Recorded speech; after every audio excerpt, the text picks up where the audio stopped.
Imagine waking up, checking your portfolio, and realizing you never have to work again. No boss, no 9 to 5, just financial freedom, powered by Bitcoin. But here's the million-dollar question. How much Bitcoin do you actually need to retire? Is it 1 BTC, 10 BTC, or just a fraction? In this video, Fred Kruger breaks it all down. Retirement costs, Bitcoin price projections, and the strategies that could make you financially free. Stick around because the numbers might shock you. But before we dive in, do me a favor. Hit that like button, drop a comment with your BTC goal, and subscribe for more game-changing crypto insights. Now let's get into it.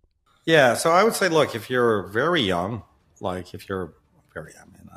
say I consider under 30 very young, right? I would say 1 Bitcoin, If you can get to 1 Bitcoin, that's great, Now that's easier said than done. I used to be a starving Stanford grad student, eating top ramen and drinking wine from bottles with screw tops, and so 100 grand sounds like a lot of money when you're poor, but I would say 1 Bitcoin. If you're in your under 30, you got 30 years to retire. 1 Bitcoin in 30 years will be enough for you to retire, I think. So I think just one Bitcoin is the answer. And, by definition, only 21 million people in this entire planet will ever get to 1 Bitcoin, and probably a lot less than that, right? It may be as little as 5 million people will ever get to 1 Bitcoin. Right now, you have about 1 million people who are at 1 Bitcoin. And I think the number, the sort of the max, I would say, is 5. So I think if you're in your 40s or something, you don't have that kind of time frame. So I think the number there is more like 10 Bitcoin. Again, you still need to kind of hold on to it for a while, and if you're in your 50s or 60s, somewhere around 30, 40 Bitcoin, I think, is kind of what you really need. You know what I mean? It's not 10 anymore, right? 10's a little cutting a little close. If you're 50 or 60, I think. And so even if you're talking about borrowing against whatever, I think those are the ranges, I would say. At the Bitcoin 2024 conference, Michael Saylor made a jaw-dropping prediction: $13 million per Bitcoin by 2045. That's just 20 years from today. Now let that sink in. If he's right, you wouldn't need an entire Bitcoin to retire. You might only need a fraction. But how much exactly? Could just 0.1 BTC set you up for life? How much do you really need to achieve financial freedom? Let's get more insights from Fred Kruger, who has his own bold projections. Stay till the end because Fred has a lot packed in. Bitcoin 1 million, Bitcoin 10 million, right? Yeah. All right, when are we going to get to Bitcoin 1 million? I would say probably 10 years from now, somewhere between 5 years from now. There's some people saying this year, right? It's possible, right? But somewhere, I would say, somewhere in the 5 to 10 range, right? I think that's kind of the likelihood for 1 million. Where are we going to get to 10 million?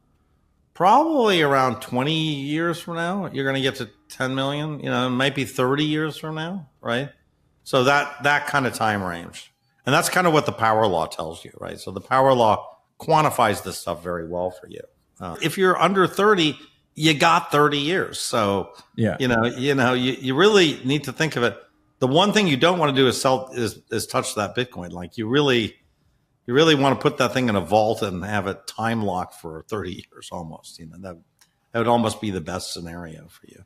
How much Bitcoin, regardless of age, today, if you wanted to retire and live a upper class lifestyle in one of the, global world cities, how much Bitcoin do you think you would need to retire today, essentially, to live that lifestyle? What if I just decided to live in the absolute top of the line lifestyle? Okay. Okay. What would that involve? Okay. I would say, and I sort of asked ChatGPT, I said, help me out here, and it said, great. Okay. Well, that lifestyle would involve staying at 5-star hotels, like Four Seasons equivalent, 100 nights a year. Yeah. Okay. A lot. 100 nights a year. And then first class travel to, to trips all over the place, 100, equivalent of 1/3 of the time. So you're flying to Paris, to Tokyo, you're staying in the best hotels ever, right? You've got personal assistant, you got somebody picking you up at the airport, everything, right? That's the peak lifestyle, right? And ChatGPT came back and said, what was the number? I should get the post, but it was sort of like, about $1 million a year, or $500,000 to $1 million a year, or $1 million a year, right? Whatever. Let's just say $1 million a year, right? So my point is, if you just backtrack that, okay, well, you got to spend $1 million a year. Well, okay, it's actually next year, which is the biggest problem to your thing, right? Because if you say right now, let's say you start with 100 Bitcoin, right? Well, 100 Bitcoin is $10 million, right? Okay. And okay, well, you're going to peel off 1/10 of it in year 1. But how much are you going to peel off in year 2? Well, potentially you're only going to peel off, a 20 or 30th of it in year 2, right? And you can borrow against it. So, 100 Bitcoin should be more than sufficient for you to live pretty much at the peak, This is like within a couple, right? And including education for your kids, private nanny, whatever you want, right? Now, you're not going to have Saylor's yacht. You're not going to get the Saylor house, right? You're not going to get the Palm Beach or the Aspen, mountain chalet on top of it. So you're not getting those things, but just from a pure lifestyle, 100 Bitcoin, pretty much over 100 Bitcoin, there is no hotel chain that's going to give you a better experience. The Four Seasons is it, Yeah. That's it. That's the peak, And I stayed at the Four Seasons in Miami, beautiful place, love, and I stay there just now. Great. Doesn't get any better than that, So I would say, look, if 100 Bitcoin gives you the absolute peak lifestyle forever, starting now, well, maybe you scale it down from there to like 30 Bitcoin or 25 Bitcoin. You should be able to live off that today, right? And so, now, of course, all this stuff is easier said than done because you have to have this crazy belief in Bitcoin and not panic sell it at the absolute worst point, which, I think that's kind of why we do these podcasts, I think, is basically to persuade ourselves, that this kind of worldview that we have is not complete insanity. What are you expecting for 2025? And if you want, I can give my own kind of theories first. Yeah, go ahead. Why don't you start? Yeah. Okay, so I think 2021 was artificially cut short because of the China mining ban. You see there's a direct correlation between the hash rate plummeting 50% and the price going along with it. Why? Because all those miners needed to sell Bitcoin to relocate to more favorable jurisdictions. So I think 2021, we were actually destined to hit 100K. Now, what this caused was now most of the Bitcoin community has this form of PTSD. We have not experienced a blow off top in Bitcoin since 2017. It's been a long time, right? So I think the general consensus, and the reason I'm bringing this up, is Bitcoin tends to do the exact opposite of what everybody thinks, right? And it's just markets in general. So the general consensus is 150K Bitcoin, 180K Bitcoin. I think we're going either much lower than that or much higher than that, because I see most people throwing this number in that general vicinity. And then I think people are underestimating how bullish it is for Bitcoin for Trump to have won this election. Like, it was a big deal. Like, people underestimate this. And even if he doesn't pass legislation through, the things that he can do via executive order is a lot, right? So that's my general theory. I think it's going to blow. I think it's on the upside. I think it's going to blow past 200K minimum. That's my theory. I would love to hear yours.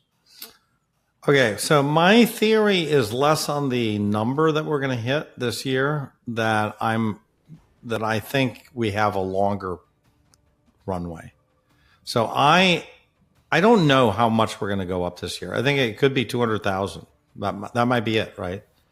It might be 500,000. Like if it was 200,000, I'd be very happy. If it was 500,000, I'd be very happy. It doesn't matter to me, right? I definitely don't think right now that 2026 will be a down year. So I don't think that the mining cycle or anything has anything to do with anything at this point. We are at the tail end of that mining argument, where what the miners did mattered. I don't think it matters anymore. So I think we just have to get rid of this cycles idea. And I understand we've had it. We've had it for the first 3 cycles, really bad. That there was, this was, but I don't think it matters right now. I just don't think it matters. I really don't. So, I think the real question is not how much do we get next year? I think the real question is, how long does it take us to get to 500,000 or 1 million, and it may take us a couple of years, and that's fine. It's, it's perfect. So my view is, I also kind of view that the Bitcoin strategic reserve, look, it may happen and there may be this, but look, America's kind of broke right now. So I don't see them, kind of spend, and we've got to refinance $7 trillion in treasury bonds this year. So I don't see us really contributing a lot of money to this strategic Bitcoin reserve. Trump's got his work cut out for him on many, many different fronts, right? To kind of curb immigration. He's got to clean up this excess government waste. He's got to do a lot of stuff. And I don't think Bitcoin does not need the Bitcoin strategic reserve. We will do fine without it. It's fine. Doesn't matter. The only thing I really want or expect him to do is to label the existing Bitcoin that he has as a Bitcoin strategic reserve and stop. That's it. I think fixing the United States is more important than buying a lot of Bitcoin right now. That's my view. I feel like there's enough problems with the United States. We got into enough problems with the Biden administration, and even before, right? We got a broken house, a broken car. Let's fix the car, and let's give Bitcoin a room to run, because it's going to run all by itself. It does not need training wheels at this point, and I just feel like there's so much money that wants to get into that will want to get into Bitcoin, that we don't need to come up with Middle Eastern buyers or strategic reserve or anything else. I think it's just naturally we're going to have this mass of money want to find itself there. And so, and it will, in particular, if America is Bitcoin friendly. Fred Kruger's insights add even more weight to this discussion. He believes that as Bitcoin adoption accelerates, owning even one BTC could be life-changing in the coming decades. If Saylor's $13 million per BTC base case holds, we're looking at a future where early adopters could retire off just a fraction of a coin. So here's the big question. How much Bitcoin do you think is enough to retire? Drop your answer in the comments. If you found this video valuable, smash that like button, subscribe for more deep dive crypto insights, and turn on notifications so you never miss an update. Thanks for watching, and I will see you in the next one.